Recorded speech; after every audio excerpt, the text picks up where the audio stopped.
I want to ask you, out of Europe, what's happening in South America, particularly Argentina, with Javier Milei. Are we seeing a resurgence of the centre-right? Are we seeing that certainly in Europe, but is it happening? Is it evident elsewhere? Well, that's a tricky thing because, of course, we should not ourselves kind of fall into the trap to describe everything that's opposing, let's say, the mainstream necessarily as being to the right. As you just correctly mentioned, Argentina is currently running, let's call it a libertarian right-wing experiment. But for example, in continental Europe, right-wing parties, they're economically probably in Australia, the United Kingdom, and the United States, economically, you would still call them left-wing parties. Like nobody there dares to touch the welfare state. Or the idea that there should be strong government intervention in the economy. The AfD is for this. Of course, the Austrian right-wingers are for this. Robert Fico is for this. Fidesz, Viktor Orban's party in Hungary does this.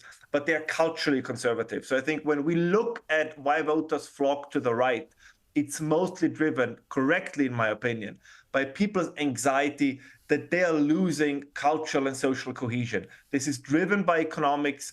It's driven by cultural factors, and of course, it is driven to a large amount by failed migration policies. But I think it's this sense of that what people I feel have a right to, this kind of continuity of culture, this continuity of social cohesion. This is crumbling. This is getting lost. I mean, there are other factors as well. Not everything, I have to admit, is due to migration. If you look, for example, at kind of the degradation of the working class, due to what's happening in the education system, what's happening in culture more broadly. Kind of we mock communities when we say, I don't know, people who go to church, that's ridiculous, and all these kind of things, all these things that gave meaning to most people, and kind of we have destroyed all these institutions. And I think the unease, the psychological anxiety that this creates is why people tend to flock to the right. So a lot of this is a protest movement against the establishment, and very justified. I cannot stress this enough, because of course what people are increasingly seeing is that whatever the establishment has put forward in recent years, from migration,